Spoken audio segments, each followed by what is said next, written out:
শেষ করতে পারবো না, কারণ গত রাত 10টা থেকে আমি স্টিল নাও মর্গে ছিলাম। এখন পর্যন্ত আমি আছি, সারা রাত আমি ঘুমাইনি।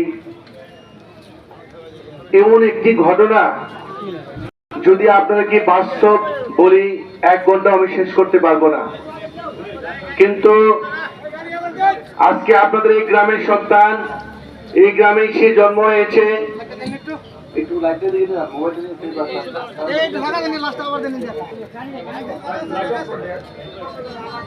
আপনাদের এই আজকের যে দ্বিতীয় জানাজা আপনারা প্রস্তুতি নিয়েছেন, আপনারা যারা সামনে আছেন আপনারা একটু পিছনে চলে যান। সবাই, শুধু সাংবাদিক ভাইয়েরা ব্যতীত একটু প্লিজ আপনারা সবাই চলে যান, অন্যরা একটু চলে যান। সবাইকে জানাজার লাইন সোজা করে দাঁড়ান, সবাই সুযোগ করে দেন, যান, অন্যরা চলে যান সবাই।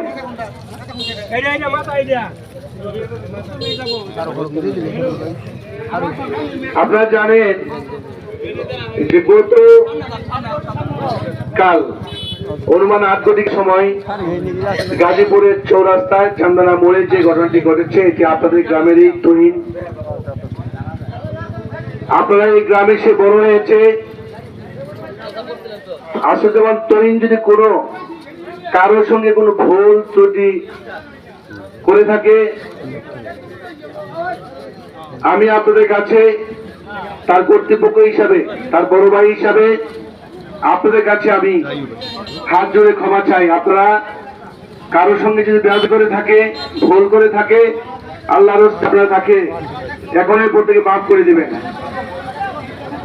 এবং যেহেতু এই গ্রামে বড় হয়েছে, কারোর সঙ্গে যদি অর্থনৈতিক কোনো লেনদেন থাকে, কোনো বাকি থাকে, বকেয়া থাকে, অর্থনৈতিক লেনদেন থাকে, যদি আপনারা কারো তরুণ সাহেবের কাছে কোনো টাকা পয়সা লেনদেন থাকে, পাওনা থাকে আপনাদের, তার বড় ভাইরা আছে, তারা বড় ভাইরাও যদি সমাধান করতে না পারে, আমার সঙ্গে আপনারা যোগাযোগ করবেন। ফুলবাড়ির অনেক সাংবাদিক ভাইরা আমার নাম্বার জানেন, আমি আপ্রাণ চেষ্টা করব আপনাদের ঋণ পরিশোধ করে দিতে।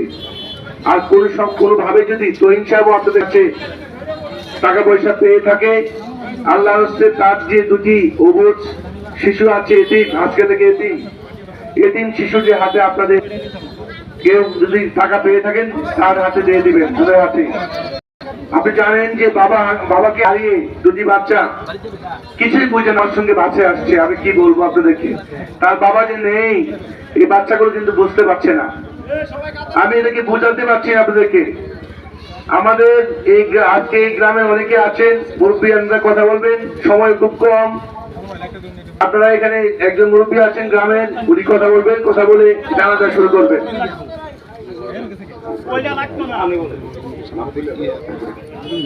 এখন আপনাদের সামনে সংক্ষিপ্ত কথা বলবেন পৌর বিএনপির আহ্বায়ক আলহাজ এ কে এম শমসুল হোসেন। বিসমিল্লাহির রহমানির রহিম।